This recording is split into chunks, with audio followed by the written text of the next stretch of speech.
절대 주권에 대한 말씀을 함께 좀 나누고자 합니다.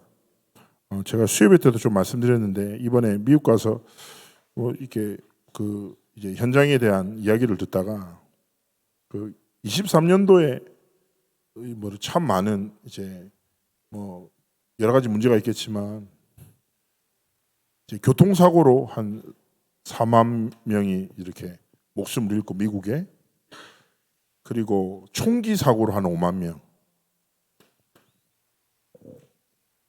엄청나게 많은 숫자가 총기 사고로 목숨을 잃고, 이번 주간에도 너무 충격적인 뉴스를 보셨죠. 어린아이들이 파티하는데 들어가서 총을 쏴가지고 8살, 10살짜리, 13살짜리 애가 그 자리에서 목숨을 잃고, 그리고 미국에 한 5만 명이 스스로 목숨을 끊는다고 해요. 그런데 심각한 게 지금은 약물 오용으로 인해서 한 11만 명이 23년도에 이렇게 인생을 마감했다고 해요. 24만 명 이렇게 되는 숫자가 말도 안 되죠. 실제로 미국을 가보면 노숙자, 중독자들이 상당히 많아요. 그리고 이번에 RCA를 했던 곳이 호텔 자체가 힐튼이라는 호텔에서 본사도 있고 해서 되게 부촌이었어요. 되게 잘 사는 동네였는데 제가 이제 나름 건강을 유지하려고 걸었단 말이죠. 주변을 막 돌아다녀요. 근데 중간 곳곳에 제가 판단했을 때 중독자 같아요. 눈이나 이런 게 다르거든요. 그 사람이 막 길에서 이렇게 지나가는 차에 계속 돈 달라고 하고 있고, 그리고 구석에 진짜 쓰러져 있는 사람들도 있고. 자, 우리는요, 어떻게 보면 성경을 통해서 우리에게 하나님이 아주 직접적이고 단순한 사명을 주셨거든요. 인생에 많은 문제가 있는 것 같지만 한 가지 문제래요. 인생에 정신 문제, 건강 문제, 경제 문제, 자녀 문제, 미래 문제 다 있잖아요. 성경에서는 문제는 한 가지라고 해요. 뭐냐? 하나님 떠난 거라는 거예요. 하나님을 떠나서 사람들이요, 중독하고 남을 죽이고 스스로를 죽이고, 자기가 죽을 줄 알면서도 그걸 못 벗어나. 아시죠? 강원도 정선에 가면 주변에 버려진 차들이 그렇게 많다고 하잖아요. 지난번에 필리핀에 선교 갔더니 우리나라의 유망주였대요. 농구선수가 여자친구랑 필리핀에 놀러 왔다가 카지노 한 번 한 거예요. 했어. 그래서 한 100만 원을 땄대. 너무 좋은 거지. 근데 이 사람이 그러면서 확 사로잡힌 거예요. 어떻게 했냐? 우선은 처음에 그 다음에 또 놀러 가서 3천만 원 잃어버리고, 여자친구랑 결혼하기로 했는데 헤어지고, 전세금 빼서 2억 5천 또 쏟아내고 다 잃어버리고, 결국에는 거기 나쁜 사람한테 돈을 빌려서 지금 범죄자처럼 살아가고 있다. 그런데 성교사님이 우연찮게 만나서 복음을 전했는 거야. 이 사람이 자기도 왜 그런지 모르겠다. 자기가 죽을 줄 알면서도, 이렇게 하면 안 되는 줄 알면서도 나도 모르게 그 속에 빠져있다. 사람들은 중독의 문제라고 하죠. 성경은 말이에요, 하나님을 떠난 문제라고. 성경은요, 유일한 문제와 유일한 답을 얘기해요. 무엇입니까? 우리가 너무 잘 아는 예수 그리스도의 복음만이 유일한 길이요 진리요 생명이고 답임을 분명히 증언하거든요. 왜냐? 하나님을 떠난 게 인생의 문제고, 하나님을 떠난 인생의 정신 문제, 많은 문제들이 재앙처럼 그 사람의 인생을 사로잡는데, 하나님 만나면 해결되는데 하나님 만나는 길이 없어.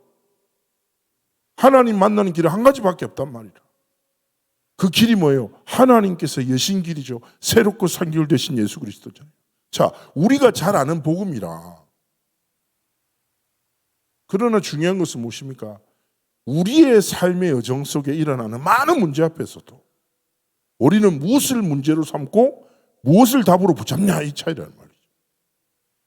현장 속에 많은 문제 속에 빠져가는 사람들에게 우리가 그들에게 답을 전하고 있냐, 하나님 앞에서 질문하면서 이번 한 주간의 삶 속에서 하나님이 주신 복음이 우리 성도님들의 유일한 답으로 생명이요 능력으로 발견되고 누려지기를 주님으로 축복합니다. 자, 이 복음의 결론을 가지고 우리는 한 단어를 생각해야 돼요. 하나님의 절대 주권. 요거 진짜 믿죠? 다 풀립니다. 왜냐? 우리 인생에는 이해 안 되는 게 투성이거든. 왜 아픈 거야? 이거부터. 왜 하필 이때 아픈 거야? 왜요? 왜 이런 일이 있는 거야? 왜 내게 이런 일이 일어나지? 이해 안 되는 것 투성이라. 그리고 제일 이해 안 되는 게 뭡니까? 내 옆에 있는 인간들이잖아. 인간은 도대체 왜 이러는 거야? 이해 안 되는 사람은 사람이라고 안 해요. 인간이라고 합니다. 인간. 그러잖아요. 집안마다 이해 안 되는 인간들이 꼭 존재하죠. 우리는요, 하나님의 절대 주권이란 딱 단어 앞에 진짜 믿음으로 견론해줘. 모든 게 풀린단 말이에요. 자, 오늘 말씀을 한번 봅시다. 14절에 말하는 거예요. 자, 뭐라고 합니까? 이런 단어가 나와요. 그런즉 우리가 무슨 말을 하래요? 하나님께 불의가 있느냐?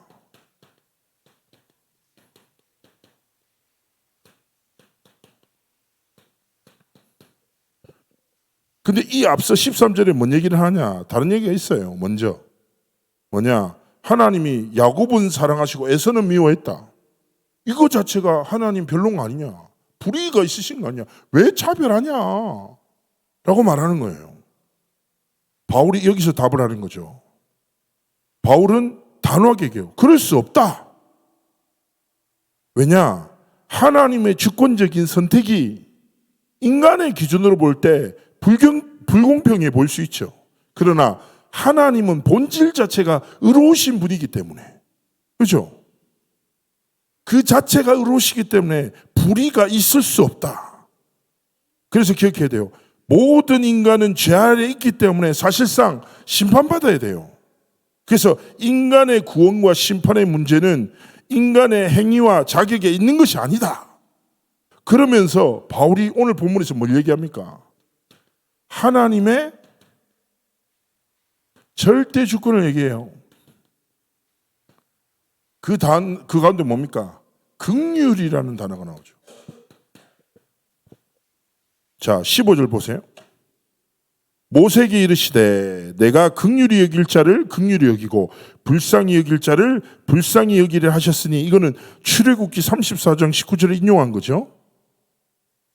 자, 여기서 한 단어가 나와요. 긍휼이죠. 긍휼이란 단어는 어떤 뜻이냐? 원어로 딱 따지자면 뭐냐? 히브리어의 라함이란 단어를 쓰는데, 이 단어는요, 어머니의 자궁에서 파생된 단어래요. 무슨 말입니까?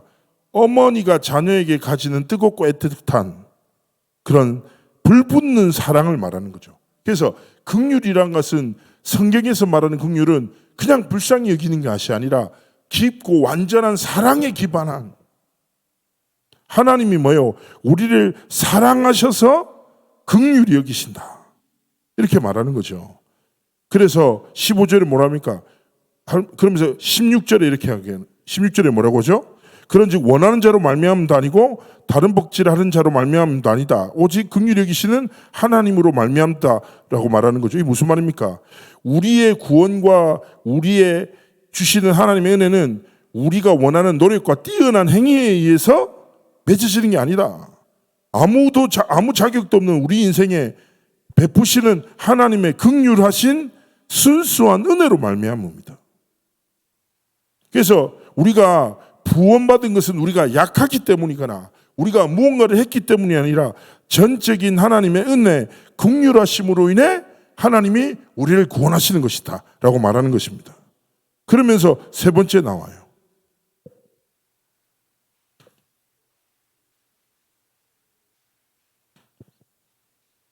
하나님의 능력에 대해서 설명하면서 17절 보십시오. 성경이 바로에게 이르시되 내가 이 일을 위하여 너를 세웠으니 곧 너로 말미암아 내 능력을 보이고 내 이름이 온 땅에 전포되게 하리라 하셨으니. 자, 성경에 하나님의 주권을 어떻게 설명합니까? 이스라엘 하나님의 백성들을 끝없이 괴롭혔던 애굽 왕 바로를 하나님이 세우셨다. 하나님이 그의 마음을 완악하게 하셨다. 그러나 하나님의 목적은 무엇입니까?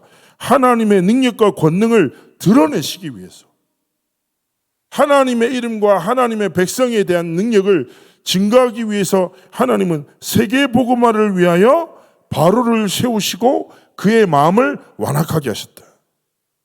이 사실을 진짜 깨달으면 우리 삶에 일어나는 불평등과 불공평, 예를 들어 누가 날 괴롭혀, 그때 우리는 뭡니까? 이 사람을 세우신 하나님의 주권적인 이유가 무언가? 이 사람을 통해서 어떤 하나님의 영광과 하나님의 복음을 나타내기 원하시는가? 우리의 모든 눈 자체가 관점이 바뀌는 겁니다. 그러면서 18절에 그런즉 하나님께서 하고자 하시는 자를 긍휼히 여기시고, 그렇죠? 또 하고자 하시는 일을 완악하게 하신다. 무슨 말입니까? 하나님의 선택과 심판은 하나님의 절대 주권 속에 있는 거다. 하나님은요, 누군가에게 긍휼을 베푸셔서 구원을, 누군가의 마음을 완악하게 하셔서 하나님의 공의와 권능을 드러내시는 분이에요. 자, 그래서 성경에서 이런 하나님을 설명하면서 세상에서 가장 유명한 찬양 중에 한 곡이 뭡니까? 좋으신 하나님이잖아요. 좋으신 하나님. 이건 전 세계 언어로 다 번역되어 있거든요. 하나님은 좋으신 하나님이십니다. 우리를 사랑하십니다. 절대 주권자 되신 하나님께서 우리에게 이미 긍휼을 베푸시고 우리의 삶의 주권자가 되셔서 우리의 삶과 함께 하십니다. 이해 안 되는 거 많죠. 믿음이라는 것은 이해하는 것이 아니라 신뢰하는 거예요. 그렇지 않아요? 우리의 지혜와 우리의 지식으로 모든 걸 다 이해할 수 있습니까? 아니요. 그럴 때 많다니까요. 살아가다 보면 이해 안 되는 일. 그때 우리는 따지면서 이해시켜 달라고 하잖아요. 그때 우리에게 필요한 건 무엇입니까? 하나님을 신뢰할 수 있는 믿음의 은혜가 필요한 거예요. 긍휼, 완전한 사랑으로 우리의 삶을 지키시는. 그래서 다 이것을 붙잡고 오늘 우리는 이 단어를 기억해야 합니다. 무엇입니까? 하나님이 절대 주권자이신 하나님께서 우리 삶에 허락하신 10가지 발판이에요. 자, 첫 번째입니다. 하나님의 주권. 역대상 29장 10절에서 14절 말씀입니다. 뭐라고 합니까? 11절에 말씀하죠. 여호와여 위대하신과 권능과 영광과 승리와 위엄이 다 주께 속하였다. 천지에 있는 것이 다 주의 것이다. 여호와의 주권도 주께 속하였으니 주는 높으사 만물의 머리이십니다. 우리는요, 전제해야 합니다. 성삼위 하나님이 온 땅을 창조하신 창조주시고 내 인생과 내 과거, 오늘, 미래의 주인 되심. 그리고 그 주인 되신 하나님의 뜻과 계획 속에 내 오늘과 내 걸어갈 모든 인생이 있음을 고백해야 돼요. 이게 우리의 삶의 뭐예요? 밑바탕이 돼야 돼요. 발판이 뭡니까? 이 위에 서 있어야 돼요. 우리 인생이. 하나님의 주권. 두 번째는 무엇입니까? 하나님의 방법입니다. 하나님이 주신 유일한 방법이 무엇입니까? 예수 그리스도시죠. 성경에서 말하는 거예요. 에베소서 1장 9절에서 10절 말씀입니다. 뭐라고 합니까? 그의 뜻의 비밀을 우리에게 알리신 것이요 그의 기뻐하심을 따라 그리스도 안에서 때가 찬 경륜을 위하여 예정하신 것이니 하늘에 있는 것이나 땅에 있는 것이 다 그리스도 안에서 통일되게 하려 하십니다. 우리는요, 하나님의 주권을 믿고 하나님이 우리의 삶에 주신 방법, 나와 세상과 시대와 미래를 살릴 유일한 방법은 무엇입니까? 예수 그리스도, 이 복음밖에 없어요. 진짜 예수 그리스도의 복음이라는 방법을 통해서 하나님은 세상의 재앙을, 죽어가는 영혼들을 건지시고 회복시키시는 것이죠. 그래서 우리가 너무 잘 알잖아요. 구원의 길이 우리가 오늘 살아가는 길이 돼야 돼요. 그 속에 있는 답이. 그래서 우리의 삶에 다른 방법이 아니라 예수 그리스도 안에서 하나님이 주신 방법이 무엇입니까? 7망대, 7예정, 7이정표의 기도. 이게 뭐예요? 우리 삶의 방법이 돼야 되는 것입니다. 그리고 세 번째 무엇입니까? 우리에게 뭐예요? 하나님의 능력입니다. 하나님 뭘 주셨습니까? 성령을 주셨죠. 그래서 요한복음 14장 자 16절 말씀. 내가 아버지께 구하겠으니 그가 또 다른 보혜사를 너에게 주사 영원토록 너희와 함께 있게 하리니. 자, 하나님의 자녀된 우리에게 하나님은 어떤 능력으로 역사하십니까? 성령의 능력으로 역사하십니다. 너무 잘 아는 단어죠. 성령의 내주, 인도, 역사. 성령의 인도, 역사, 열매. 무슨 말입니까? 성령께서 능력으로 우리의 삶을 향한 하나님의 뜻과 계획을 반드시 성취시켜 나가신다는 거예요. 기억하셔야 돼요. 나의 탁월함을 통해서 하나님의 역사가 이루어집니까? 아니에요. 이 탁월함에 성령의 도우심이 임해야 하나님의 능력이 나타나는 거예요. 그렇지 않습니까? 전에 성령 충만함에 대한 정의를 한 목사님이 이렇게 표현하시더라고요. 성령의 충만함은 특별한 힘이 아니다. 우리에게 반복되는 일상 가운데 하나님의 능력과 은혜가 임하는 거라고. 제가 전에 미수라는 이제 한 화가 렘넌트를 만나서 얘기하다가 사람을 살리는 그림이 있다. 음악하는 친구한테는 사람 살리는 음악이 있다. 식당 하시는 어떤 집사님에게는 사람 살리는 음식이 있다 이거예요. 누구에게요? 사람을 살리는 하나님의 방법 되시는 예수 그리스도로 결론 난 자가 성령의 능력으로 자신의 업의 300%를 향해서 도전할 때 그의 업을 통해서 뭐예요? 하나님의 능력이 나타나고 전달되는 거예요. 그런데 중국에 루하이나라는 유화 작가가 있다니까요. 제 방에 가면은 그림 하나 걸려 있어요. 그 그림 비싼 겁니다. 한 700만 원, 800만 원 하는 거예요. 선물 받았어요, 제가. 그 누구 제 방에서 꺼내가지 마세요. 근데 이 친구를 제가 만났는데 북경대에서 천재였대요. 그림을요, 한번 그리면 정신을 딱 깨면 그림이 그려졌대요. 근데 그림 자체가 해골, 피 흘리는 그림. 교수는 극찬을 했다는 거예요. 극찬을. 너는 도대체 어떻게 그렇게 하냐? 조금 더 스페셜하게 그림을 그리려고 막 인정받으니까 북경대에서 계속 장학금만 1등 하니까. 그렇게 하면서 계속 그림 내고 술에 취하고 중독에 빠져갖고 더 이상한 생각하고 삶도 막 무너지게 살면서 막 그림을 그렸대요. 근데 그림 자체가 어둡고 막 잔인하고 폭력적이고 분명히 여자를 그렸는데 그 여자가 온몸에서 피를 흘리고 있어. 교수는 극찬을 해. 그렇게 살다가 얘가 어느 날 하나님의 방법인 그리스도를 딱 만난 거예요. 그리스도를 만났어. 그리스도를 만나고 나니까 너무 행복해. 그래서 얘가 그림을 어떻게 그리기 시작했냐? 중국 화가예요. 어떻게 그리겠냐? 구원받은 자신을 딱 표현하기 시작한 거예요. 그걸 그림으로 그리기 시작했어. 그래서 주여 나의 삶 속에로 시리즈 작품 썼어요. 나를 넘어서 하나님의 은혜를 한 작품, 응답을 넘어서 하나님의 축복을, 이를 넘어서 하나님의 계획을, 요 단어를 묵상하면서 그림을 또 막 그려. 그러다가 얘가 그림을 딱 그리는데 구원받은 공주를 그리고 그 공주가 어린 양을 딱 안고 있는 거예요. 제자를 찾는 전도자 자기. 그래서 캐릭터를 만들어서 그렸는데 얘 작품이 점점 인기가 있어져.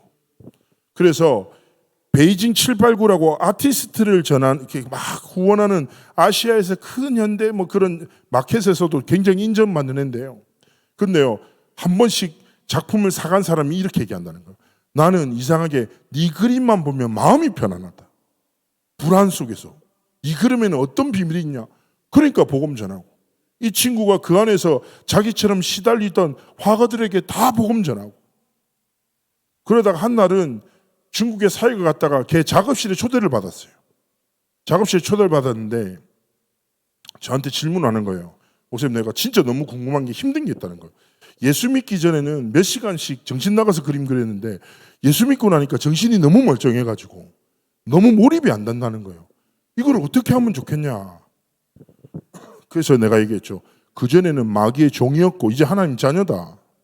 종은 함부로 대하지만 하나님 자녀는 가장 편안하게 대하시지 않냐.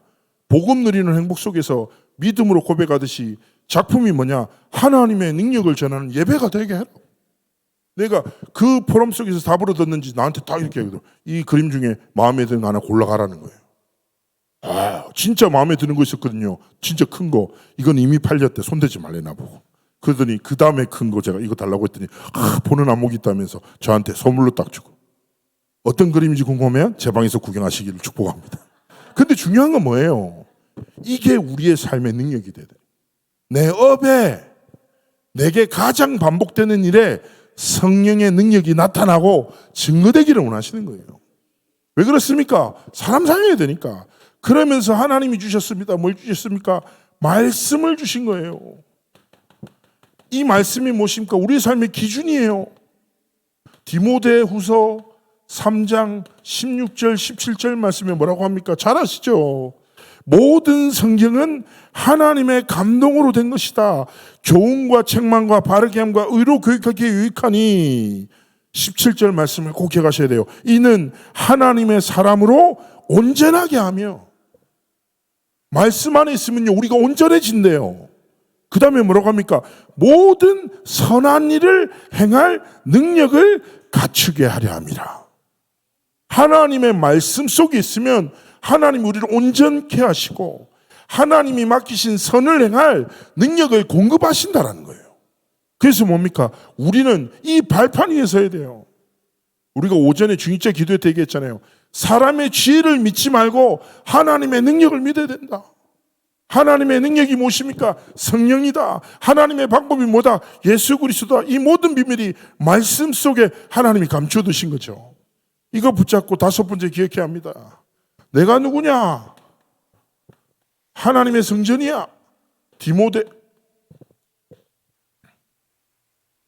디모데후서 3장 16절 말씀이죠. 너무 잘 아시는 말씀이죠. 그런즉 너희는 하나님의 성령인가? 고린도전서 3장 16절이죠. 하나님의 성령이 너희 안에 계시는 것을 알지 못하느냐? 이게 뭡니까? 우리의 정체성이에요. 자, 교회의 가장 기본 개념이 뭐예요? 나를 하나님의 교회로 세우셨어요. 교회는 무엇입니까? 성삼위 하나님이 주인된 성전이죠. 제가 전에도 말씀드렸지만 제가 전에 한번 WRC 막 준비하다가 그 WRC 가장 가까운 이마트 가가지고 이제 팀들이랑 갔는데 너무 팀이 실수를 많이 해서 막 손해를 보게 됐어요. 내가 너무 화가 나가지고 막 진짜 막 화가 나가지고 막 소리 지르려고 하고 있는데 진짜 이렇게 하고 있는데 갑자기 옆에서 김한길 목사님이라는 거예요. 나도 모르게 웃으면서 네 안녕하세요.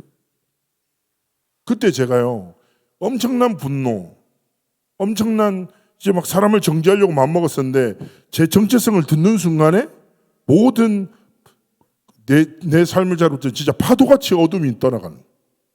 웃으면서 얘기하고 생각해보니까 이거 문제도 아닌데 너무 미안하다 스테반. 다 미안하다. 손해볼 수도 있지. 괜찮다. 막 얘기하고 지나갔어요. 그때 제가 깨달았죠. 이래 정체성을 기억하는 게 이렇게 중요하구나. 우리가 누구라고요? 하나님의 성전. 뭐 하려고 하나님 우리를 세상에 보내셨습니까? 하나님의 나라를 임하게 하고 하나님의 나라를 이룰 성전으로 저와 여러분을 업의 현장과 가정의 현장 속에 세우신 거예요. 그렇다면 조금만요 뭡니까? 제가 늘 말씀드리잖아요. 우리가요 10가지 발판을 붙잡고 조금만 답게 말하면 돼요. 답게 선택하면 돼요. 뭐답게요? 성전답게 말하고 성전답게 선택하고 성전답게 하나님의 방법과 능력과 말씀을 붙잡고 도전하기를 원하시는 것입니다. 그러면서 여섯 번째 무엇입니까? 하나님의 계획이 있어. 내가 서 있는 곳이 뭐예요? 선교지야. 자, 사도행전 18장 1절에 4절 현장에서 바울과 브리스길라 아굴라 부부가 딱 만나는 사건을 말하는 거죠. 내가 있는 곳에 누가 있다? 하나님이 예배하신 절대 망대가 있다. 확신하셔야 돼요. 내가 있는 곳에 하나님의 말씀을 들을 갈급한 자, 하나님의 말씀을 반응할 사명자, 충성된 자를 하나님이 예배하셨다. 이 계획을 믿고 하나님 앞에 뭐예요? 성전답게 하나님의 능력으로 하나님의 방법으로 하나님의 말씀을 붙잡고 삶을 지켜나가기를 원하시는 것입니다. 일곱 번째 무엇입니까? 하나님의 통치예요. 시편 139편이죠. 1절에 7절 말씀인데 무슨 말입니까? 모든 것을 아시는 하나님이 우리의 생사 화복과 흥망성쇠를 주관하시며 우리의 삶을 이끄시는 것이다. 제가 몇 년 전에 갑자기 우리 집안에 뭐 어려운 상황이 확 몰아치는 거예요. 그래서 내가 너무 답답한 거죠. 아버지도 그렇고 제 형도 그렇고 갑자기 이제 막 어렵게 된 상황이 있어가지고 저 너무 이제 좀 불신앙도 생기고 근데 좀 어려움을 당했거든요. 저희 형님도 그렇고 아버지도 그렇고 이 목회자들인데 그래서 좀 뭐가 좀 계속 안 좋게 되고 그러다 보니까 뭐 걱정도 되고 막 이래 되는 거예요. 그때 제가요 너무 막 마음이 심란한 거예요. 하나님 왜 이렇게 하시지? 하나님 왜 이런 갈등을 주시지?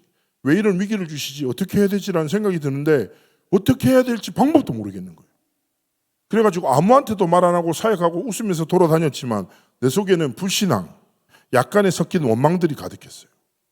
그런데 제가요 강단에서 하나님의 주권이라는 말씀이 딱 선포되는데 갑자기 이런 게 딱 깨달아진 거예요. 아, 하나님의 절대 주권을 내가 믿지 않고 내 계산, 내 방법으로 모든 사건을 보고 있었던 거예요.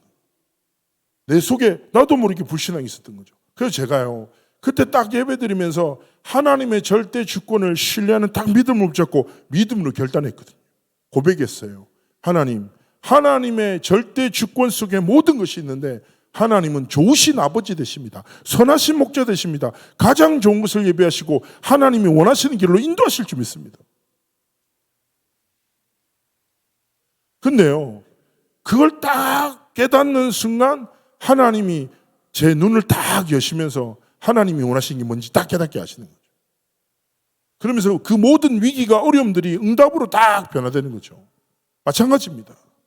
어떻게 보면 10가지 발판이 뭐예요? 이거 밟고 뛰어오르고 이거 밟고 우리의 삶의 길을 지켜나가기를 원하시는 거예요. 하나님의 주권을 믿고 예수 그리스도가 내 삶의 방법이야, 성령이 내 삶의 능력이야, 하나님의 말씀만이 나의 기준이야. 나는 현장의 성전으로 부름받았어. 내 삶을 향한 하나님의 계획이 있어. 이 계획을 가지신 하나님이 내 현장과 모든 거에 통치자가 되시는 거야. 이거 붙잡고 8번째 뭡니까? 하나님의 섭리예요. 무엇입니까? 히브리서 9장 17절. 한 번 죽는 것은 사람에게 정하신 것이요 그 후에는 심판이 있다. 우리의 인생은 뭡니까? 시한부 인생이에요. 그래서 뭡니까? 순례자라고 말하는 거예요. 생사화복과 흥망성쇠의 주권자 되신 하나님 앞에서 우리의 삶을 지켜나가기로 하시는 거죠. 그러면서 9번째 무엇입니까? 하나님의 심판이죠. 모든 사람은 뭡니까? 하나님의 심판이 있습니다. 누가복음 16장에 말하죠. 부자와 나사로, 천국과 지옥이 있음을 말합니다. 그리고 10번째가 무엇입니까? 하나님의 상급입니다. 마태복음 10장 40절에 42절이에요. 마태복음 10장 40절 42절 되게 은혜돼요. 성경이 있으신 분들 한번 찾아서 한번 우리 합독하도록 하겠습니다. 자, 마태복음 10장 40절 42절 성경이 있으신 우리 성도님들 찾으셔서 한 목소리로 합독합니다. 합독하시겠습니다. 너희를 영접하는 자는 나를 영접하는 것이요 나를 영접하는 자는 나를 보내신 이를 영접하는 것이니라. 선지자의 이름으로 선지자를 영접하는 자는 선지자의 상을 받을 것이요 의인의 이름으로 의인을 영접하는 자는 의인의 상을 받을 것이요 또 누구든지 제자의 이름으로 이 작은 자 중 하나에게 냉수 한 그릇이라도 주는 자는 내가 진실로 너에게 이르노니 그 사람이 결탄코 상을 잃지 아니하리라 하시니라. 아멘. 자, 이 말씀이 자꾸만 묵상하면서 우리 인생을 전체를 이해해야 되는 거예요. 우리는 뭡니까? 한 번뿐인 인생이에요. 그렇죠? 근데 인생이 마음대로 돼요? 안 돼요? 안 돼요. 이해되는 게 많아요? 없어요? 이해 안 될 때가 많아. 근데 우리는 뭡니까? 하나님의 주권을 딱 신뢰하고 예? 하나님의 상급을 딱 바라보면서 선지자, 제자, 의인, 누굽니까? 전도자들, 진짜 렘넌트들 위해서. 이번에 미국 갔는데 어떤 한 권사님이 너무 이제 뭐 찬양이나 이런 은혜 많이 받도 저한테 선물을 주시는 거예요. 목사님, 진짜 목사님 위해서 기도하면서 옷을 선물로 드린다고 했는데 옷이 너무 작아. 이 자크를 잠궜는데 숨이 안 쉬어져요. 근데 뭡니까? 상급이 있겠죠. 복음 운동을 기억이고 섬긴 거니까. 자, 우리의 인생이 뭐예요? 한 번뿐인 인생이에요. 살다가 죽음이 꿈 같다. 그렇죠? 모세는 말합니다. 인생은 뭐예요? 화살처럼 지나간다. 세월이 살처럼 흐른다. 그리고 책 중에 인생 수업이라는 책이 있어요. 읽지 마세요. 제가 말씀드린 것만 이해하시면 돼요. 인생 수업이 뭐냐? 네가 죽음 앞에 있지. 그러면 지금 중요한 거 하나도 안 중요하다는 거예요. 이 중요한 게 뭔지 모르고 살아가. 정신 차려 이거예요. 그렇다니까 인생이. 우리가 하나님 앞에서 뭡니까? 구원의 은혜를 알고 주권자 되신 하나님 앞에서 하나님의 방법과 능력으로 말씀 붙잡고 성전으로 하나님이 원하시는 영원한 하나님의 나라 딱 바라보며 전도 선교와 렘넌트 운동의 방향을 맞추고 하나님이 보시기에 아름다운 성도의 길을, 제자의 삶을, 증인의 여정을 걸어가기 원하시는 것입니다. 그래서 이번 핵심에 참 우리 옛날 계속 메시지 보면서 일심 대결이 되더라고요. 전심 지속. 뭔가 세포가 깨어지는 느낌, 뭐 깨어나는 느낌이었어요. 그치, 일심 전심 지속. 그러니까 다른 마음 품지 말고 오직 복음 붙잡고 온 마음으로 하나님 앞에서 우리의 삶을 지켜나가기를 원하시는 것입니다. 이번 한 주간 절대 주권자 되신 하나님이 주신 발판 위에 서서 하나님의 뜻을 이루는 증인의 길을 걸어가시기를 주님으로 축복합니다. 우리 한번 잠시 기도할게요. 하나님, 주권자 되신 하나님, 내게 10가지 발판을 선물로 주셔서 감사합니다. 오직 하나님 복음 붙잡고 일심전심 지식으로 하나님이 원하시는 증인의 길을 걸어가도록 축복하여 주옵소서. 우리 함께 기도하시겠습니다.